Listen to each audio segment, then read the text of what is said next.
Global Typhoon, Chairman TV. Weather update. Helping homeless people. Please subscribe.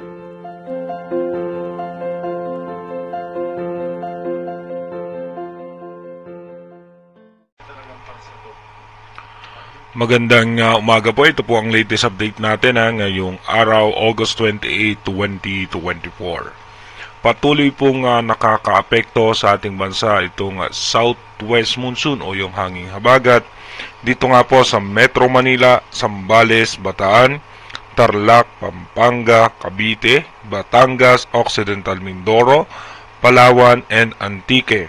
Kasama rin po ang La Union, Pangasinan, Benguet, Bicol Region, natitirang bahagi ng Visayas, Central Luzon, Calabarzon, and Mimaropa. Asahan pa rin po nga natin dyan yung mga occasional rain, lalong-lalo na nga po sa hapon at sa gabi. Meron din po tayo mga posibilidad na mga pagbugso ng pagulan sa madaling araw.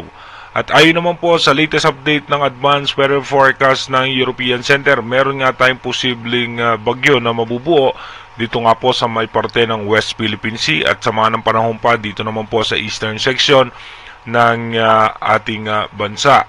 Dito po muna tayo sa ating rain map animation. Mamaya nga pong alas 8 ng umaga, asahan natin na dahan-dahang gaganda ang lagay ng panahon sa Luzon. Makulimlim na kaulapan lamang ang ating aasahan. Pero dito po sa may parte ng northern portion ng Palawan, mataas po ang tsansa ng pag-ulan. Pagdating naman po ng alas 12 ng tanghali mamaya ay tataas na po ang posibilidad ng pag-ulan sa western section ng Luzon, Central Luzon, Metro Manila, Bicol Region, Mindoro Provinces, Palawan, western section ng Visayas at kasama rin po dyan ang Zamboanga Peninsula. Pagdating naman po ng alas 3 ng hapon, asahan po natin mataas pa rin po ang mga tsansa ng pag-ulan sa may parte ng Luzon dahil pa rin po yan sa habagat, Bicol Region, northern portion ng Palawan, Zamboanga Peninsula at makulimlim na kaulapan sa Visayas. Pagdating naman po ng alas 6 ng gabi, mamaya, asahan pa rin po natin, may mga tsansa pa rin po ng pagulan sa Metro Manila, Central Luzon, asahan din po natin ang makulimlim na kaulapan sa Mindoro Provinces, Bicol Region, Palawan, dito po sa may Visayas and Mindanao. Asahan natin dyan yung mga isolated rain shower. Pagdating naman po ng alas 10 ng gabi, makulimlim na kaulapan na lamang po ang aasahan sa Northern Luzon, Central Luzon, Metro Manila. At dito nga po sa may Bicol Region, Mindoro Provinces, Visayas. At meron po tayo dyan mga tsansa ng mga occasional rain. Kaya iba yung pag-iingat at paghahanda pa rin nga po sa ating mga kababayan. Dahil nga po sa mga biglang pagbuhos ng pag-ulan dahil po yan sa habagat. Pagdating naman po ng madaling araw, asahan nga po natin mataas ang tsansa ng pag-ulan sa Palawan at ilang bahagi nga po ng Mindoro Provinces, Metro Manila at maging dito nga po sa Visayas. Dumako na nga po tayo sa ating Advanced Weather Forecast.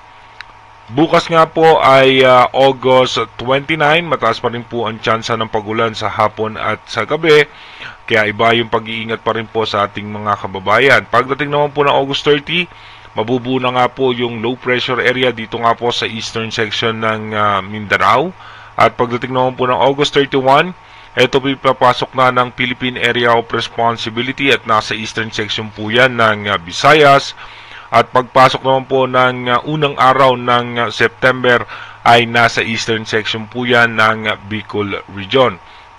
Asahan po natin yung mga pag-ulan sa hapon at sa gabi, meron din po tayo sa madaling araw. Kaya magdala pa rin po tayo ng pananggalang sa ulan. By September 2, asahan natin yung low pressure area na nakapasok sa ating bansa ay nasa eastern section na nga po yan ng Aurora. At pagdating naman po ng September 3, mas lalakas pa nga po yung habagat dahil nga po sa paghatak na itong low pressure area. At pagdating naman po ng September 4, dito nga po magkakaroon tayo ng sama ng panahon sa western section nga po ng bansa. At ito po ay mataas ang tsansa o mataas ang posibilidad na mag-develop into tropical depression or mahinang bagyo. At posible pa nga po itong lumakas. By September 5, ito nga po ay isa ng ganap na bagyo.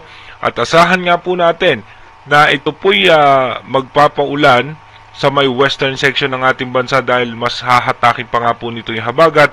At yung low pressure area na lumabas sa ating Philippine Area of Responsibility ay posible rin maging bagyo, pero ito po'y nasa labas na ng ating bansa. Pero again, inuulit nga po natin, yung ating advanced weather forecast is possible scenario pa lamang po yan. Malaki pa rin po ang posibilidad na magbago yan. Ito po ang imo-monitor natin, itong isang posibleng sama ng panahon na to o itong bagyo na ito, kung ano nga ba yung magiging scenario nito, kung ito po ba ay magkakaroon ng landfall scenario o ito po ba ay magre-recurve patungo po dito sa may parte ng China. Mag-iingat po tayo palagi. God bless po sa ating lahat.